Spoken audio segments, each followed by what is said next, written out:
Assalamu alaikum everyone. This particular video is for students of first year. ठीक है, जो बच्चे फर्स्ट ईयर में हैं ये उनके स्मार्ट सिलेबस के मुताबिक ये वीडियो बनाई गई है. But nevertheless, students of BS Political Science and BS Law can also have a look at this video, as they have also been taught the same topics, and this can be a source of revision for them. Acha. Now, according to the smart syllabus of Peshawar board, these are the topics that you have to do under the heading of theory of production.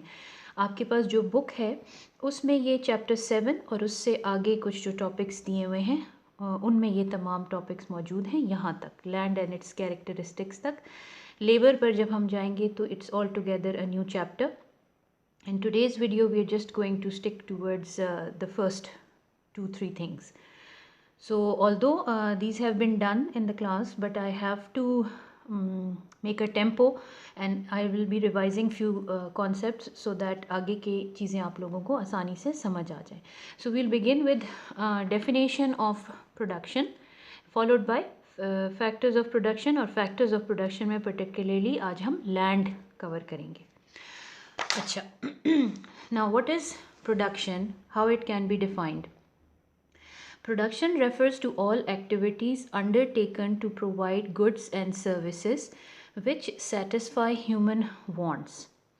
यानी हर वो activity जो आप चीज़ों को बनाने और services की provision के लिए करते हैं वो प्रोडक्शन कहलाती हैं. लेकिन इसके लिए ज़रूरी है कि वो goods and services human wants को सेटिस्फाई करें, और ऐसी ह्यूमन वांट्स को जिसके लिए लोगों को मनी पे करना पड़ता है, यानी they are available for some price. इसीलिए यहाँ पे लिखा है for which people are willing to pay a price. So it includes all the activities which are undertaken to provide goods and services to you. तो इसका तो यही मतलब हुआ कि प्रोडक्शन दो चीज़ों की होती है, या गुड्स की या सर्विसेज की. अब जब प्रोडक्शन की गुड्स होती है तो इसको स्पेसिफिकली कैसे डिफ़ाइन कर सकते हैं? It means to work on a material thing in such a way that it becomes more useful and its value is increased. जब गुड्स या कमोडिटीज़ प्रोड्यूस होती हैं तो डेफिनेटली हम किसी मटेरियल चीज़ की प्रोडक्शन कर रहे होते हैं. मटेरियल चीज़ की प्रोडक्शन मटेरियल रॉ मटेरियल से ही होती है, और रॉ मटेरियल की जब फॉर्म चेंज होती है तो डेफिनेटली उसकी यूटिलिटी, उसकी यूज़फुलनेस और उसकी वैल्यू बढ़ जाती है. ठीक है. अब जब गुड्स प्रोड्यूस होती हैं, अब यहाँ पे जैसे डेफिनेशन में कहा कि गुड्स जब प्रोड्यूस होती हैं तो वो ऐसी चीज़ों में की शक्ल में आ जाती हैं जब उनकी वैल्यू बढ़ जाए. तो अब वैल्यू तीन तरीके से चीज़ों की या कमोडिटीज़ की, गुड्स की बढ़ सकती है. Change in the form of material, यानी आप चीज़ की मटेरियल की फॉर्म बदल दें. फॉर इंस्टेंस लकड़ी से आप चेयर बना दें, तो आप वीट ग्रेन्स से आप फ्लावर बना दें, तो ये मटेरियल की फॉर्म चेंज हो जाएगी, और फॉर्म चेंज होने से साथ उसकी वैल्यू भी बढ़ जाएगी, और ये क्या कहलाएगी? Production of goods. इसी तरह आप चेंज कर दें form of availability, which means that कि आप उसकी wait a minute, I have repeated change in the form of material, change in the form of availability. Yes, sorry, इसका मतलब ये हुआ कि आप availability की जगह change कर दें. For instance, fruits and vegetables are grown in farms and in farms, but from farms they are brought to the fruit mandi and vegetable mandi. वहाँ तक वो लेके जब आ जाती हैं तो उनकी अवेलेबिलिटी की जगह भी चेंज हो जाती है, और उनकी वैल्यू भी बढ़ चुकी होती है. ठीक है. This is what I was saying. I should not right change in the form, change in the place of availability, यानी अवेलेबिलिटी की जगह जो है वो चेंज हो जाए तब भी चीज़ों की वैल्यू बढ़ जाती है. थर्ड है, और वो भी प्रोडक्शन ही कहलाएगी, प्रोडक्शन ऑफ गुड्स. तीसरा है change in time of availability. अब बहुत सी ऐसी चीज़ें हैं जो स्टोर हो सकती हैं, ठीक है। फॉर इंस्टेंस गंदम स्टोर हो सकती है, आपके कुछ फ्रूट्स हैं, सिट्रस फ्रूट्स हैं, they can be stored and all together their time of availability can be changed. ठीक है, आप नोट करें कि आपके सिट्रस फ्रूट्स जो हैं वो विंटर्स में आते हैं, विंटर्स ख़त्म भी हो जाते हैं, उसके बाद भी स्प्रिंग तक इनकी अवेलेबिलिटी मार्केट में होती है और फिर अच्छी खासी उनकी वैल्यू में इजाफ़ा हो चुका होता है, वो काफ़ी कॉस्टली मार्केट में अवेलेबल होते हैं। तो this is also termed as production of goods. ठीक हो गया, ये हो गई आपकी प्रोडक्शन ऑफ गुड्स। नेक्स्ट है प्रोडक्शन ऑफ सर्विसेज। कि production of services it refers to human actions which satisfy needs of other fellows, mental, और it can also be, ये मुझे इस तरह रख लेना चाहिए ताकि आप के लिए easy हो जाए फॉलो करना। I'll start again. It refers to human actions which satisfy needs of other fellows, या इट्स अ मेंटल और physical work having market value, यानी ऐसे ह्यूमन एक्शंस जो और लोगों की नीड्स को सेटिस्फाई करें वो सर्विसेज कहलाते हैं, और उनको बनाना, प्रोडक्शन को सप्लाई करना, प्रोड्यूस करना प्रोडक्शन ऑफ सर्विसेज कहलाता है। दूसरे लफ्ज़ों में सर्विसेज क्या होती हैं?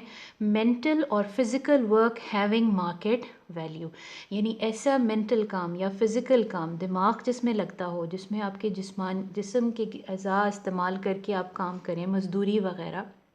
ठीक है, ये सारे ऐसे ये क्या कहलाती हैं? प्रोडक्शन ऑफ सर्विसेज, और इन सब की मार्केट वैल्यू है। ये सब हमें मुफ्त नहीं मिलती, ये जो भी आपको ऐसी सर्विसेज प्रोवाइड करता है उसकी पेमेंट की जाती है। टीचर्स अगर अपना दिमाग का इस्तेमाल करते हैं तो they are paid for it. ठीक है, मज़दूर तबका है, लेबरर्स जो हैं उनका लेबर भी it is available at a price in the market. इसके अलावा इसकी एग्जांपल्स में आप देखें, services of doctors, engineers etcetera, clerks, ये सब जो हैं हमें सर्विसेज प्रोवाइड करते हैं, and their services are not free of cost, they have some market value. When we utilise their services certain price is paid for it. अच्छा, अब यहाँ पर ये है कि वॉलंटरी वर्क किसे कहते हैं? जो आप अपनी मर्ज़ी से करते हैं। ठीक है, अब जैसे सर्विसेज ऑफ हाउस वाइफ हो गई, आपकी मदर्स जो हैं, if they are housewife, वो दिन में बहुत सारे काम करती हैं, but their services are not marketed. वो उसके एवज उन उन इनकी इन सर्विसेज को आप मार्केट में एट अ वैल्यू नहीं सेल कर सकते, लिहाजा वो प्रोडक्शन नहीं कहलाएंगी। इसी तरह अगर बेगर्स हैं तो वो तो बड़ी मेहनत करते हैं, सारा दिन एक जगह से दूसरी जगह they move on, and they may earn a lot of money, but still they in economics we do not consider their begging as production. हाँ, वही बेगर अगर जाके किसी फिल्म में अगर एक भिखारी की नौकरी एक्टिंग कर लेता है तो फिर उसके एवज उसको मुआवजा मिलेगा, और वो मार्केटेड वैल्यू होगी उसकी एक्टिंग की, लिहाजा वो फिर प्रोडक्शन ऑफ सर्विस कहलाएगी। ठीक है, अच्छा, अब टेक्निकली ये कॉन्सेप्ट जो नेक्स्ट है प्रोडक्शन फंक्शन, ये प्रोडक्शन से रिलेटेड है। So I thought this should be conveyed to you whether it is in your syllabus और स्मार्ट सिलेबस और not. what is production function? The relationship between the quantity of factor inputs and the quantity of resulting output is called a production function. यानी production function दिखाता है कि कौन से और inputs use होंगे और उससे कितनी प्रोडक्शन मिलेगी। ठीक है, आप इक्वेशन की फॉर्म में अगर ये दिखाएं, जैसे यहाँ मैंने लिखा है general production function can be written as Q is equal to F output, इसको रीड ऐसे करेंगे आउटपुट, क्योंकि यहाँ Q stands for output. Output production से ऑफ गुड्स एंड सर्विसेज, यानी गुड्स प्रोड्यूस हो रही हैं तो वो भी आउटपुट कहलाएंगी, और अगर सर्विसेज प्रोड्यूस हो रही हैं तो वो भी आउटपुट कहलाएंगी। और गुड्स हों के सर्विसेज हों, वो फैक्टर्स ऑफ प्रोडक्शन की मदद से प्रोड्यूस होती हैं। हमारे पास 4 फैक्टर्स ऑफ प्रोडक्शन है, लैंड, लेबर, कैपिटल, ऑर्गेनाइजेशन। तो अगर मैं यहाँ पे लैंड के लिए A, कैपिटल के लिए B, लेबर के लिए C और ऑर्गेनाइजेशन के लिए D लिखूं, तो मैं अपना जनरल प्रोडक्शन फंक्शन इस तरह लिख सकती हूँ कि output is a function of land labour capital organisation. ठीक है, अब यहाँ पर क्वांटिटी और कम्बिनेशन जितनी आप लैंड लेबर कैपिटल ऑर्गेनाइजेशन की यूज़ करेंगे वो डिटरमिन करेगी कि output of goods and services कितनी है, और इसी रिलेशनशिप को हम क्या कहते हैं, production function.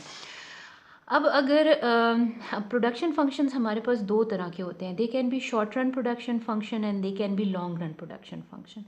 Now you have to remember that in a short run production function, some factors of production are fixed, they cannot be changed.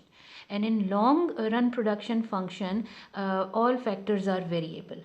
ठीक है अब मैं यहाँ पे एक शॉर्ट रन प्रोडक्शन फंक्शन की आपको एग्जांपल दे रही हूँ कि सपोज़ टेक्नोलॉजी, ऑर्गेनाइजेशनल एबिलिटी और लैंड, इसको अगर हम कांस्टेंट कर दें तो पीछे हमारे पास लेबर और कैपिटल बच जाएगा। ठीक है, so if we keep these factors constant and we only consider labor and capital, so production function can be written as Q is a function of labor and capital keeping technology, organization and land constant. ठीक है, तो production function जैसे यहाँ पर था, it is a relationship between quantity of factor inputs and the quantity of resulting output. और अगर आप इस टॉपिक को मज़ीद डिटेल से खाली रीड करना चाहते हैं तो you can find it at the end of chapter 11। ठीक है, ये वहाँ पर मौजूद है, आप वहाँ से इसको देख भी सकते हैं और वहाँ से डिटेल से इसको पढ़ भी सकते हैं, अदरवाइज़ ये आपके स्मार्ट सिलेबस में मेंशन नहीं है। अच्छा जी, अब नेक्स्ट आ जाते हैं हम अपने टॉपिक पर, land and its characteristics. Let me check my camera, just a second, I hope the paper is in the frame. Okay, land in its characteristics. What is land? वैसे तो लैंड का लफ्ज़ी माने समझा जाता है द सरफेस एरिया। ठीक है, यानी कि सतही ज़मीन को हम लैंड कहते हैं, लेकिन इकनॉमिक्स में इसका बहुत वास्ट मीनिंग है जब हम इसको as a factor of production consider करते हैं। Land includes all natural things. This is a very important thing, that it includes all natural things which can be used for producing goods and services. हर वो natural चीज़ जो production में इस्तेमाल हो goods और services की, वो लैंड कहलाती है। अब इसमें क्या क्या शामिल है, soil, farming land, rivers, lakes, fisheries, forests, mountains, oceans, minerals, sunlight, climate, rainfall, even आपकी वाइल्ड लाइफ तक जो है वो लैंड का हिस्सा है। ठीक है, फैक्टर ऑफ प्रोडक्शन में सिर्फ सरफेस ऑफ लैंड हम नहीं लेते, हम इन तमाम नेचुरल रिसोर्सेज को लैंड कहते हैं। अब लैंड की क्या कैरेक्टरिस्टिक्स हैं, क्या प्रॉपर्टीज़ हैं, उसकी क्या खसूसियात हैं, these are in your smart syllabus and they are very simple to understand. The first one is land is a free gift of nature. Since all these things are natural, humans have not made any effort to produce them, that's why we consider them as a free gift of nature. ठीक है, it is available without any human effort and it has no cost of production and all resources of land exist even if there is nobody to utilize them. यानी कि अगर ये तमाम resources जो ऊपर example में लिखी हैं, ये अगर कोई ना भी यूटिलाइज़ करना चाहे तो ये फिर भी अवेलेबल हैं, क्योंकि ये अल्लाह ताला की देन है, हमें गिफ्ट है नेचर की तरफ से, अल्लाह की तरफ से। सेकेंड है supply of land is limited, और इन अदर वर्ड्स आप कह सकते हैं the land has in elastic supply. अब इन इलास्टिक सप्लाई क्या होती है कि इसकी कीमत बढ़े या कम हो, आप इसकी क्वांटिटी को बढ़ा नहीं सकते, एंड इट्स वेरी ट्रू कि आपकी total supply of land is limited, human efforts can not change it's quantity. We can use labor and capital, and some wasteland may be reclaimed, or clearing forests and diverting rivers, more land may be made available for a particular use, but still the total supply of land will not be much affected. आप reclaim कर सकते हैं land को, forest को काट कर, लेकिन वो इतनी ज़्यादा इसकी सप्लाई को चेंज नहीं करेगा। ठीक है, सो द फैक्ट रिमेन्स कि इसकी सप्लाई चेंज नहीं हो सकती। थर्ड पॉइंट है आपका लैंड इज़ परमानेंट। असल में अब ये बात की जा रही है लैंड इटसेल्फ, जो सरफेस लैंड है उसकी, कि इसके लैंड के ऊपर और लैंड के नीचे यानी जितनी भी रिसोर्सेज हैं उन उनमें से कुछ ख़त्म हो सकती हैं। जैसे आपकी, जिनको हम कहते हैं नॉन रीन्यूएबल फ्यूल्स, कोल, ऑयल, गैस, ये ऐसी चीज़ें हैं जिनको इंसान दोबारा नहीं क्रिएट कर सकता, लेकिन surface of land is permanent. ठीक है। आप इसके लैंड के ऊपर भी फॉरेस्ट्स, फिशरीज़, लेक्स, आप इसको कम हो सकते हैं, ज़्यादा भी हो सकते हैं, लेकिन सरफेस ऑफ लैंड जो है वो बिल्कुल भी चेंज नहीं होती। तो यहाँ पर आपकी बुक में भी ये लिखा हुआ है कि man made resources like machines and buildings are perishable, but land is not destructible. Some resources like minerals, oil wells or gas fields, natural forests may be exhausted. यानी कि इसके आप लैंड के ऊपर जितनी रिसोर्सेज हैं, लैंड के नीचे जो हैं, उनको आप एग्जॉस्ट कर सकते हैं, ख़त्म कर सकते हैं, लेकिन लैंड बजाते खुद मशीन्स की तरह और बिल्डिंग्स की तरह ख़त्म नहीं होता, it remains there forever. Third है आपका land is permanent. Sorry, land is immobile. Sorry, I was on point number 4। Land is immobile. Immobile का मतलब है it is not able to move. Of course, surface of land is not able to move itself. Yes, all the resources on other resources like fisheries or wood or minerals वगैरह, इनको आप move कर सकते हैं, but land cannot be moved. You cannot take it anywhere. Ownership of land may be shifted, but the location remains the same. मालिक बदल सकते हैं लैंड के, लेकिन उसकी लोकेशन वही रहती है।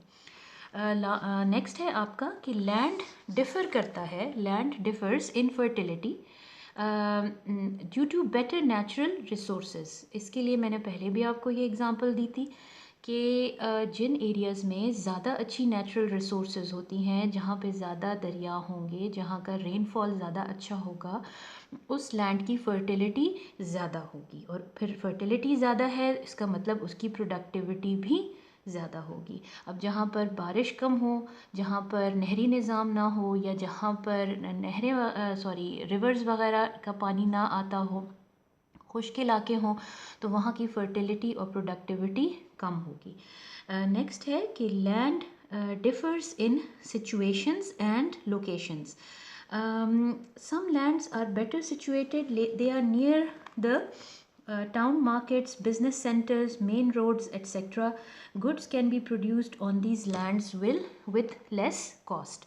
यानी कुछ एरियाज़, कुछ लैंड ऐसी जगह पर उनकी लोकेशन होती है और उनकी इर्द गिर्द की सिचुएशन ऐसी होती है जिसकी वजह से उनकी पैदावार या प्रोडक्टिविटी ज़्यादा हो जाती है। अब जो एरिया मार्केट के करीब है, ऑफ कोर्स वहाँ पर बिजली, गैस, पानी सब कुछ होगा, वहाँ की रोड्स का निज़ाम बेहतर होगा, तो ऑब्वियसली उस लैंड की प्रोडक्टिविटी भी ज़्यादा होगी। अगर आप इंडस्ट्रियल पॉइंट ऑफ व्यू से सोचें, अगर आप एग्रीकल्चरल पॉइंट ऑफ व्यू से सोचें, तो जिस एग्रीकल्चरल लैंड के करीब सड़कें होंगी, पानी की अवेलेबिलिटी होगी, ठीक है, वो उसकी भी प्रोडक्टिविटी ज़्यादा होगी। तो ये सिचुएशन पर डिपेंड करता है कि लैंड की प्रोडक्टिविटी कम है या ज़्यादा। अच्छा, नेक्स्ट पॉइंट है आपका land is a passive factor. Land and its resources can only be utilised with the help of labour and capital. असल में एक्टिव फैक्टर्स वो होते हैं, just let me move it a bit. Active factors वो होते हैं जिनको जो ख़ुद ब खुद काम कर सकते हैं, उन्हें किसी की हेल्प की ज़रूरत नहीं होती। अगर आप इंडस्ट्रियल लैंड सोचें जहन में, तो इंडस्ट्रियल पर्पसेस के लिए आप जो भी रिसोर्सेज ले आएंगे वो ख़ुद ब खुद ही तो काम नहीं करेंगी। ठीक है, आप लैंड में से आप जो मैंने आपको एग्जांपल्स दी कि सॉइल है, फॉरेस्ट्स है, फिशरीज़ हैं, इन ये ख़ुद ब खुद ही आपको प्रोडक्टिविटी नहीं देती, प्रोडक्शन नहीं देती, जब तक आप इस पर लेबर अप्लाई नहीं करते। लेबर अप्लाई करें, और लेबर से भी एक स्टेप आगे जब आप कैपिटल अप्लाई करते हैं, तब ये जाके कहीं आपको पैदावार या आउटपुट देती है। अगर आप एक एग्रीकल्चरल लैंड ले लें, उस पे आप जब तक कैपिटल नहीं लगाएंगे, अब एग्रीकल्चरल लैंड पे कैपिटल क्या होगा, उसके सीड्स, फर्टिलाइज़र्स, उस पे जितना भी इक्विपमेंट यूज़ हो रहा है, ट्रैक्टर वगैरह, अगर आप ये नहीं लगाएंगे, और इन सबको लगाने वाला कौन होगा, लेबर। तो जब तक लेबर और कैपिटल एग्रीकल्चर लैंड पे यूज़ नहीं होगा, वो आपको आउटपुट नहीं देगा। इसीलिए कहते हैं कि land is a passive factor. इसको तभी यूटिलाइज़ किया जा सकता है जब इस पे लेबर और कैपिटल लगाया जाए। नेक्स्ट पॉइंट है आपका प्रोडक्टिविटी पर, कि लैंड की प्रोडक्टिविटी, देखें ये लिखा है, productivity of land increases with the use of labour and capital. कि लैंड कितना ही प्रोडक्टिव क्यों ना हो, जब तक आप उस पर लेबर और कैपिटल नहीं लगाएंगे, एक सबसे पहली बात तो ये पॉइंट नंबर 7 वाली, कि वो एज अ पैसिव फैक्टर आपको प्रोडक्टिविटी देगा ही नहीं, और आप उस पर जितना बेहतर और अच्छी कम्बिनेशन में लेबर और कैपिटल यूज़ करेंगे, उसकी प्रोडक्टिविटी उतनी बेहतर होगी। ठीक है, नेक्स्ट पॉइंट है आपका इन लैंड नीड्स कंजर्वेशन। अब कंजर्वेशन का मतलब मैंने यहाँ लिखा हुआ है prevention of wasteful use of a resource, कि आप जब किसी रिसोर्स के ज़िया को बचाते हैं, दैट इज़ कॉल्ड कंजर्वेशन। अब देखें, लैंड में जब जंगलात हैं, नहरें हैं, दरिया है, सॉइल है, आपकी इवन सनलाइट है और एयर है, ये सब चीज़ें नेचुरल रिसोर्सेज हैं। इन तमाम को कंज़र्व करने की ज़रूरत है, इनको हमें वेस्ट नहीं करना। अब इनमें से देखें, जो नॉन रिन्यूएबल रिसोर्सेज हैं जैसे ओर, आयरन वगैरह, अगर इंसान इनका हद से ज़्यादा इस्तेमाल करेगा तो ये फ्यूचर जनरेशन्स के लिए अवेलेबल नहीं होंगी। तो इंसान को चाहिए कि इसका वेस्टफुल यूजेस में इस्तेमाल ख़त्म कर दे। जहाँ तक सॉइल की बात है, उसको कैसे कंज़र्व किया जा सकता है, हम उसमें कम से कम पेस्टिसाइड्स इस्तेमाल करें, हम उसमें सॉलिड वेस्ट पोल्यूशन ना डालें, कचरा वगैरह ना गिराएं, क्योंकि ये प्लास्टिक बॉटल्स, प्लास्टिक रैपर्स, ये डिग्रेडेबल नहीं होते। ये जब ज़मीन में दब जाते हैं, हज़ारों साल तक ये प्लास्टिक की ही फॉर्म में पड़े रहते हैं, और इनकी वजह से फिर वहाँ पर प्लांटेशन नहीं हो सकती। तो लैंड की जितनी भी फॉर्म्स हैं, अच्छा अगर आप फॉरेस्ट्स की बात करें तो फॉरेस्ट्स वैसे भी दुनिया में बहुत ज़्यादा ये इशू डिस्कस होता है कि फ़ॉरेस्ट्स का परसेंटेज कम हो रहा है। पाकिस्तान में जो है ये फ़ॉरेस्ट्स 4 to 5% तक हैं, ये बहुत ज़्यादा कम है। परसेंटेज इसकी बढ़ाने की कोशिश करनी चाहिए, क्योंकि फ़ॉरेस्ट्स नहीं रहेंगे तो आपका इकोसिस्टम डिस्टर्ब हो जाएगा।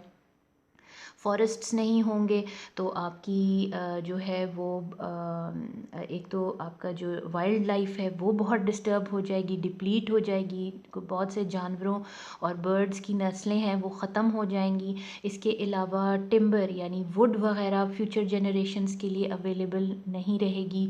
तो लैंड, जिन भी फॉर्म्स को हम लैंड कहते हैं, उन तमाम को कंजर्वेशन की ज़रूरत है। उनको प्रिवेंट करना चाहिए, वेस्टफुल तरीके से इस्तेमाल नहीं करना चाहिए, ताकि वे फ्यूचर जनरेशन्स के लिए मौजूद रहें और डिप्लीट ना हो जाएं, ख़त्म ना हो जाएं, इसको अर्थ से वाइप आउट ना हो जाए। ठीक है, यहाँ तक ये है आपके हो गए कैरेक्टरिस्टिक्स। अच्छा, ये अब टॉपिक्स जो हैं ये again this is not in your smart syllabus, but nevertheless they are very simple and I thought that you should know them. कि प्रोडक्टिविटी ऑफ लैंड, यानी एक land agricultural point of view से आप सोचें तो उसकी प्रोडक्टिविटी किन किन चीज़ों पर डिपेंड करती है। तो सबसे पहली तो बात आ गई नेचुरल फैक्टर्स। अब नेचुरल फैक्टर्स में शामिल हैं कि वहाँ की सॉइल कैसी है, फर्टाइल है कि इनफर्टाइल है, सैंडी एरिया है या ऐसा एरिया है जहाँ पे हायर रेनफॉल होती है। तो जाहिर है जहाँ पे रेनफॉल ज़्यादा होगी, जैसे आपके पाकिस्तान में पंजाब का एरिया है, वहाँ की प्रोडक्टिविटी ज़्यादा होगी। ये नेचुरल फैक्टर्स किसी भी एरिया की प्रोडक्टिविटी को पॉजिटिवली अफेक्ट करते हैं। नेक्स्ट आ गया आपका ह्यूमन फैक्टर्स। अब लैंड इट्सेल्फ जो है ये एक पैसिव एलिमेंट है, इसकी क्वांटिटी और क्वालिटी जो है वो डिपेंड करती है ह्यूमन लेबर जो इस पर अप्लाई किया जाता है। तो ह्यूमन जितना भी आप कह लें what should I say, like more labor productivity can be raised, और वो labor भी trained हो, capable हो, तो आप लैंड से ज़्यादा पैदावार हासिल कर सकेंगे। ठीक है, उस पर ह्यूमन फैक्टर्स की क्वालिटी और क्वांटिटी जितनी अच्छी और बैलेंस्ड होगी, लैंड की प्रोडक्टिविटी उतनी ज़्यादा होगी। ठीक है, थर्ड है आपका use of capital. Now capital in the form of agricultural tools, fertilisers etcetera, they increase the productivity of land. In intensive form of cultivation, there is excessive use of capital which increases yield per hectare. अभी मैंने आपको intensive cultivation नहीं बताया, जब ये बताऊंगी तो आपको मेरे ये जुमले भी समझ आ जाएंगे। लेकिन आप जितना बेहतर क्वालिटी का कैपिटल यूज़ करेंगे, फर्टिलाइज़र, सीड्स, पेस्टिसाइड्स, ठीक है, उतना आपकी लैंड से प्रोडक्शन ज़्यादा होगी। अच्छा, ownership of land. Ownership of land, देखिए इससे मुराद ये है कि ओनरशिप ऑफ लैंड अगर एक बहुत बड़ी एरिया की हो तब भी उससे बहुत अच्छी पैदावार हासिल नहीं की जा सकती, और बहुत छोटे एरिया से भी अच्छी पैदावार नहीं हासिल की जा सकती। In order to get good amount of produce from a piece of land, it has to be of a reasonable size, neither too big, neither very small. ठीक है, तो ओनरशिप ऑफ लैंड की नेचर क्या है, ये भी depend करता है, ये भी उसकी प्रोडक्टिविटी को अफेक्ट करता है। नेक्स्ट है means of transport. They also determine the productivity of land. If the roads of network is available for agriculturists to bring inputs and sell their products in the markets, the productivity of land will be higher. जितना अच्छा सड़कों का निज़ाम होगा उतनी agricultural land की productivity बेहतर होगी, वो आराम से अपना प्रोडक्ट्स जो हैं वो मार्केट ला ले जा सकेंगे, ट्रांसपोर्टेशन ईजी होगी, the production will be high. Next we have location. ठीक है, नाउ बेटर लोकेटेड लैंड्स जैसे मार्केट्स के करीब हों या टाउन्स के करीब हों या उनको अप्रोच करना आसान हो, तो वहाँ से उस लैंड से आपको रेवेन्यू ज़्यादा मिलेगा. रेवेन्यू इसलिए ज़्यादा मिलेगा कि वहाँ पे सब ज़रूरत की चीज़ें करीब होंगी, आपकी कॉस्ट कट डाउन होगी, नतीजतन आपका रेवेन्यू ज़्यादा बढ़ेगा. जैसे कमर्शियल प्रॉपर्टीज़ होती हैं बिज़नेस सेंटर्स में, अब जैसे लाहौर में माल रोड पर है, या पेशावर में सदर बाज़ार में है, या कराची में रावलपिंडी में इधर सदर बाज़ार जो है, यहाँ पे जो भी लैंड होगा from industrial production point of view, उनका रेवेन्यू बहुत ज़्यादा है, क्योंकि उनको अपनी ज़रूरत की तमाम चीज़ें नियर बाय अवेलेबल हैं. ठीक है, वो बैंक्स हों, वो सड़कें हों, वो गैस हो, बिजली है, पानी है, अवेलेबिलिटी ऑफ लेबर है, तो लोकेशन बहुत अफेक्ट करती है किसी भी एरिया की प्रोडक्टिविटी को. अच्छा, नेक्स्ट है मैन बिहाइंड द प्लाव. अच्छा, प्लाव कहते हैं हल, वो जो खेतों में हल चलाया जाता है, that is called plough, PLOUGH. अब ये इस बात की तरफ फोकस किया गया है कि भाई ये सारे फैक्टर्स एक तरफ, सबसे ज़्यादा इम्पॉर्टेंट क्या है कि बंदा कौन है, जो काम को कौन मैनेज कर रहा है.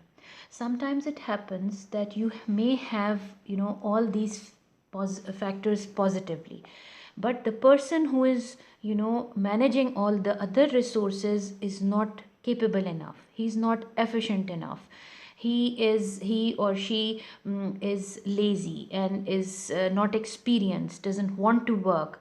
तो क्या होगा, ये सारी रिसोर्सेज वेस्ट हो जाएंगी, वो ठीक ठाक पॉजिटिव फैक्टर्स का इस्तेमाल नहीं कर सकेगा, सारी चीज़ें वेस्ट में चली जाएंगी, वो उसी लैंड से प्रोडक्टिविटी हासिल नहीं कर सकेगा. Now this point stands for again both for industrial production as well as agricultural production. तो ये ज़रूरी है कि जो भी बंदा चीज़ों को मैनेज कर रहा है, वो फार्मर हो या वो किसी इंडस्ट्री में आपका ऑर्गेनाइज़र हो और एंटरप्रेन्योर हो, he has to be intelligent, he has to be educated. If he is expert and in his work, and is serious in his work, so he will definitely get a good reward for his labor, as he will be applying full capability and he will raise the productivity of his land. ठीक है। तो ये productivity of land की कुछ factors हैं जो उसको affect करते हैं। नेक्स्ट है आपका extensive versus intensive cultivation. Again it's not a part of your smart syllabus, लेकिन आपको एटलीस्ट पता होना चाहिए एक्सटेंसिव कल्टीवेशन किसे कहते हैं। It's the method of increasing agricultural output by bringing new lands under cultivation. यानी आप एग्रीकल्चरल पैदावार में इजाफा करें नए नए लैंड्स को अंडर कल्टीवेशन लाकर। लैंड को रिक्लेम किया जा सकता है, जैसे खुश्क एरिया है वहाँ पे ट्यूबवेल लगा दी जाए तो वहाँ पर कल्टीवेशन हो सकती है। बाज़ ज़मीनें सेमोथोर का शिकार होती हैं, जिसको इंग्लिश में हम कहते हैं वाटर लॉगिंग एंड सेलेनिटी। तो अगर उसके लिए डीप होल्स डिग किए जाएं प्रॉपरली, उस ज़मीन को ट्रीट किया जाए तो वो भी कल्टीवेशन में शामिल की जा सकती है, पैदावार बढ़ाई जा सकती है। तो जब आप इस तरह नए लैंड्स को अंडर कल्टीवेशन में लाकर पैदावार में इजाफा करते हैं तो that is called extensive cultivation. Extend करने का मतलब ही यही होता है ना, किसी चीज़ को बढ़ाना। तो जब आप एग्रीकल्चर लैंड को बढ़ा रहे हैं that is called extensive cultivation. ये उन कंट्रीज़ में पॉसिबल है जहाँ पर अभी भी लैंड की क्वांटिटी ज़्यादा है। छोटी कंट्रीज़ में ये, जहाँ पे पॉपुलेशन बहुत बढ़ गई हुई है, वहाँ पर अब ये चीज़ अप्लाई नहीं हो सकती। दूसरा है इंटेंसिव कल्टीवेशन। इंटेंसिव कल्टीवेशन कहते हैं agricultural output is increased by using more labour and capital, या in other words productivity is increased. यानी आप नई ज़मीन को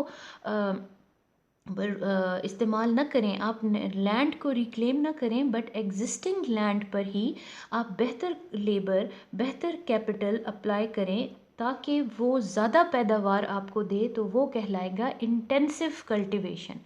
फॉर एग्ज़ाम्पल अब आपके ये जो कंट्रीज़ हैं, जैसे सारा यूरोप हो गया और जापान हो गया, ये बहुत थिकली पॉपुलेटेड एरियाज़ हैं। इसमें नए एरियाज़ कल्टीवेशन के लिए अवेलेबल ही नहीं हैं, इनके पास लैंड ही नहीं है, तो ये एक्सटेंसिव कल्टीवेशन तो कर ही नहीं सकते। ये अब अपनी एग्रीकल्चरल आउटपुट इंटेंसिव कल्टीवेशन से बढ़ा सकते हैं। ये ज़्यादा बेहतर फर्टिलाइज़र यूज़ करके, बेहतर क्वालिटी का सीड यूज़ करके, बेटर इरिगेशन फैसिलिटीज़ यूज़ करके, प्लांट प्रोटेक्शन के ज़रिए, बेहतर केमिकली इंजीनियर्ड सीड्स इस्तेमाल करके, जो आपको पैदावार जल्दी दे देते हैं। इस तरीके से अगर ये पैदावार बढ़ाएंगे तो बढ़ाकर ये अपनी प्रोडक्टिविटी बढ़ा सकते हैं। और ये सारा मेथड क्या कहलाएगा? Intensive cultivation. ज़्यादा बेहतर मशीनरी भी यूज़ की जा सकती है प्लाउइंग के लिए। प्लाउइंग ऑफ सॉइल से मुराद होती है कि आप ये जो ज़मीन को प्रिपेयर किया जाता है ना सीड्स लगाने के लिए, उसके लिए फसल जो लगाई जाती है, बीज बोया जाता है, तो उसको प्लाउइंग के ज़रिए किया जाता है, हल के ज़रिए। तो उसके लिए अगर आप बेहतर मशीनरी यूज़ करें, सोइंग के लिए, सीड्स लगाने के लिए, वीडिंग के लिए, जड़ी बूटियों के ख़ात्मे के लिए, हार्वेस्टिंग के लिए, जब फसल काटी जाती है, फिर थ्रेशिंग के लिए कि उसमें से दाने वगैरह अलग किए जाते हैं, तो इन सब अगर आप ये सब चीज़ों के लिए प्रॉपर मशीनरी, बेहतर एडवांस टेक्नोलॉजी यूज़ करेंगे तो ऑब्वियसली आपकी जो है वो प्रोडक्टिविटी ज़्यादा होगी। तो जो आपकी जो डेवलप्ड कंट्रीज़ हैं, वो डेवलप्ड कंट्रीज़ जहाँ पर जो कि जोग्राफिकली जिनका एरिया बहुत कम है और उनके पास अब लैंड बचा ही नहीं है, वो लोग ये सारे जो तरीके हरबे हैं मैंने आपको इतने सारे बता दिए, वो इस्तेमाल करके अगर अपनी प्रोडक्शन ज़्यादा करें तो वो क्या कहलाएगी? Intensive cultivation. ठीक है। अब पाकिस्तान में क्या है कि the method of intensive cultivation is being used partially. यानी हम अभी इंटेंसिव कल्टीवेशन की तरफ 100% नहीं गए। अभी भी यहाँ पर बहुत सारा लैंड अवेलेबल है, फर्टाइल लैंड भी अवेलेबल है, और आप कह लें कि ऐसा लैंड जहाँ पे पानी कम है वहाँ पे पानी पहुँचा दिया जाए तो उसको भी इस्तेमाल किया जा सकता है। उसके ट्रीटमेंट के बहुत सा लैंड ज़ाया हुआ है सेम ऑथर की वजह से, उसको भी रिक्लेम किया जा सकता है। लेकिन सूरत हाल कुछ ऐसी है कि पॉपुलेशन के प्रेशर की वजह से इंटेंसिव कल्टीवेशन जो है वो ज़्यादा अमाउंट में नहीं की जा रही। ठीक है, जैसे आपकी बुक में भी लिखा हुआ है, although labour is cheap enough of capital equipment and agricultural inputs are not available. यानी हम इंटेंसिव कल्टीवेशन को फॉलो इसलिए नहीं कर सकते कि यहाँ पर मशीनों के मुकाबले में लेबर ज़्यादा चीप है। ठीक है, और दूसरा, और इस अगर यहाँ पर आप मशीनें ज़्यादा इस्तेमाल करेंगे तो आपके आबादी का बहुत सारा हिस्सा लोग जो हैं वो बेरोज़गार हो जाएंगे, and this can create serious difficulties. जो जैसे मैंने पॉपुलेशन प्रेशर की बात की कि it appears the pressure of population is so high that only intensive cultivation can provide food in the required quantities. यानी कि आबादी इतनी स्पीड से बढ़ रही है कि अगर हम ज़्यादा इंटेंसिव कल्टीवेशन के मेथड्स की तरफ ना जा सके तो आपकी आबादी को खुराक की कमी का सामना हो सकता है। ठीक है, ये पॉइंट आपकी बुक में लिखा था। And with this we come to the end of this topic. I hope या इंशाल्लाह नेक्स्ट मैं आपको ये ह्यूमन रिसोर्सेज करवाऊँगी। Thank you.